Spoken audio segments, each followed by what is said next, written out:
Our reporter Alan Ochanda is there for us. Alan, what else do we know?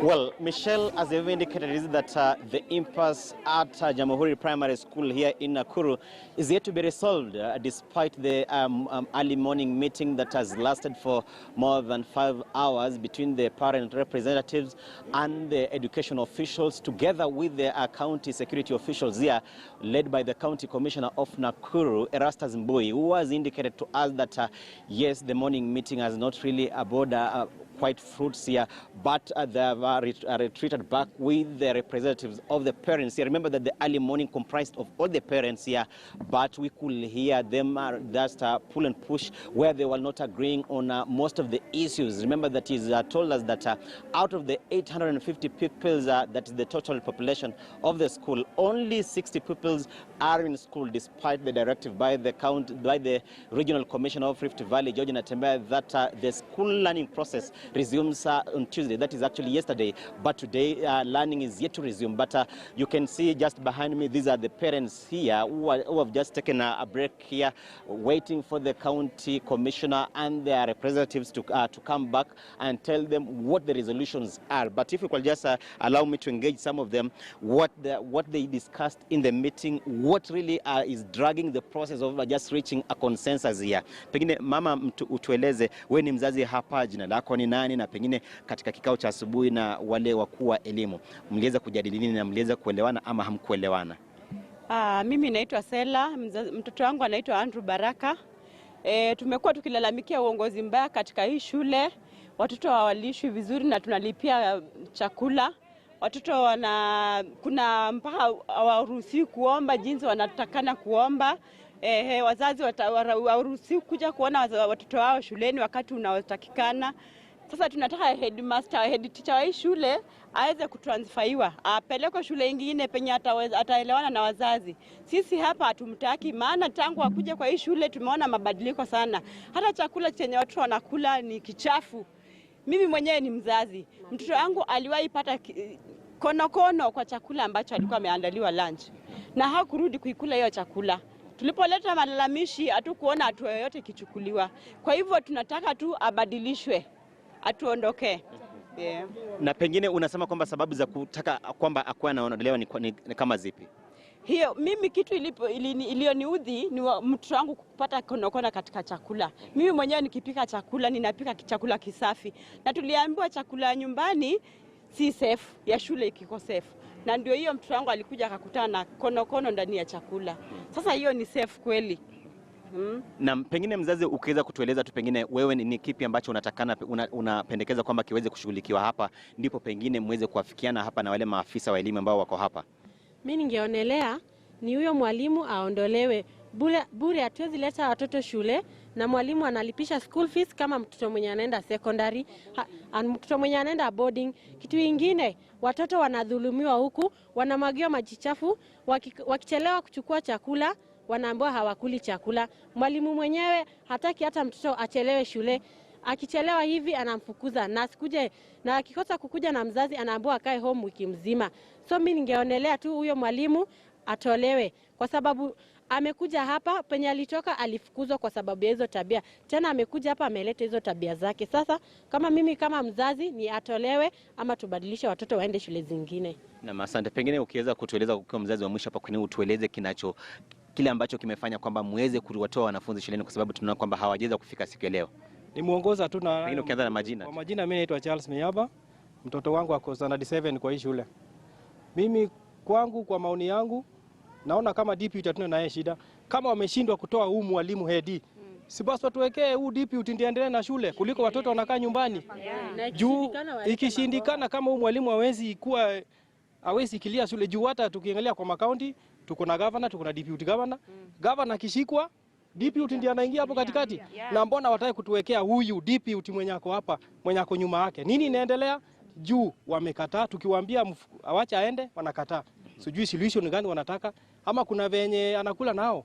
Juu sisi tunataka watoto wasome. Asante. Well, Michelle, those are the sentiments of these parents here. They're actually just saying that should the headmistress here, Madam Beatrice Nyawira, not be transferred from this school, then they will not be reinstating their pupils here to continue with the learning process. But as you can see, that most of them have retreated back to the classroom where the meeting is taking place, that is led by the county commissioner, Rastas Mbui, and some of the county security officials here and education officials. But we are still waiting to see as to whether the learning process will be resuming whether tomorrow or this week or next week, because remember that the education officials and the security officials had directed that the parents ensure that they produce their pupils here so that learning can continue as normal. Michelle. Many thanks, Alana Chanda, their live first from Nakuru County. Elsewhere, the Moi Teaching and Referral Hospital has formed a multidisciplinary task force charged with the coronavirus preparedness. Speaking during the unveiling of the 24-member task force, MTRH CEO Dr. Wilson Aruasa said the team will work in collaboration with the national task force formed by President Uhuru Kenyatta last week. More than 100 health workers drawn from different departments have been trained as the second largest hospital prepares to combat the deadly virus. The department of the hospital, that's why we have a multidisciplinary team. We have champions who had also been trained. And in fact, the Ministry of Health is leading with national training, and there is a training that is going on in Nairobi as we speak. And the team in the ministry also is coming down here to add on our efforts to train even more, plus also staff from the counties. So these are going to be in the hundreds and maybe even probably thousands to make sure that we are well prepared. From our ministry and the National Treasury and the Government of Kenya, we have an emergency fund as MTRH, and that is the fund that we are deploying now to assist in this situation, just to make sure that we are prepared. And should we need more, and if there is really a positive case, for example, we have all the support, and we've already spoken to KEMSA, to the Ministry of Health, and all of them are very supportive. So in terms of consumables and supplies that will be needed, we are okay. This is just to tell us that there's no need for panic. All we need to do is to be prepared by making sure that all our health personnel are well trained, the doctors, the nurses, and every other person who is handling patients in the hospital. And I think in this task force, we have already embarked on training. We've started training the clinicians at the emergency department and moving on to the other people who are at the critical areas of our hospital.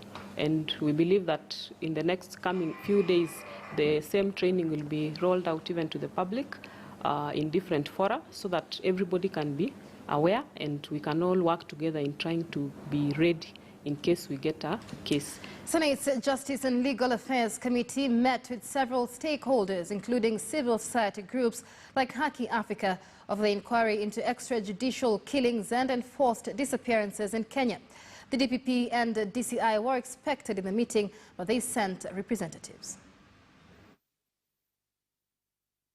Ago, we got 3 people who had disappeared 1 month ago in January, who came back and who were actually picked by men in uniform from their homes in Lamu. And they were dumped 1 month later in Mtwapa. And they, throughout their ordeal, they clearly communicated, their tormentors, that they were actually government officers. The disappearances have continued to happen. In January this year alone, in the month of January, 11 cases of disappearances were actually reported. In 2019, in a report that we have prepared and we have submitted, although we are also environmental friendly, but we still submitted hard copies, we recorded a 48% increment in police killings in 2019 compared to 2018. 48% rise in police killings. In 2019 again, we found 6 bodies, which you will also see in the report, in Savo. These bodies were transferred to Nairobi. We got the DNA tests to be done. We were told the results will be out in 2-3 months. It is almost a year later. We are still waiting for the results from the government chemist. That is yet to be released. So it's not just the killings that we are complaining about. but the manner in which the state is handling most of these cases that is raising questions amongst citizens. We feel that more needs to be done, and particularly in specific areas. At the coast, we are recommending that you actually visit Nyali police station, where apparently a group of police officers who go by the name Wazee wa Bareta are allegedly behind most of these killings that are reported in Mombasa. It is claimed by those who know how they operate that they use a vehicle in which they stuff all sorts of weapons, which they then use as false evidence. We have witnesses who we can present before you, who saw some of these killings happening. Even after the suspects surrendered, raised their arms, a case of, which is in the report, was shot 7 times by the police after he surrendered, and immediately thereafter, according to the mother, they picked a panga from their vehicle, smeared it with blood from the same victim, and then placed it on the ground. These are the kinds of incidences that are being reported from Mombasa. Again, within Lamu, yes, when incidences such as this occur, there is outright violation and wholesome condemnation of communities. Police raid villages where they attack, they harass, they torture, even old persons within the communities. This, again, was documented in Lamu, and you will see it in the report. So the wholesale condemnation of communities continues unabated, particularly at the coast. What are some of our recommendations? One is that you urgently address the complaints and ensure justice is done to the victims.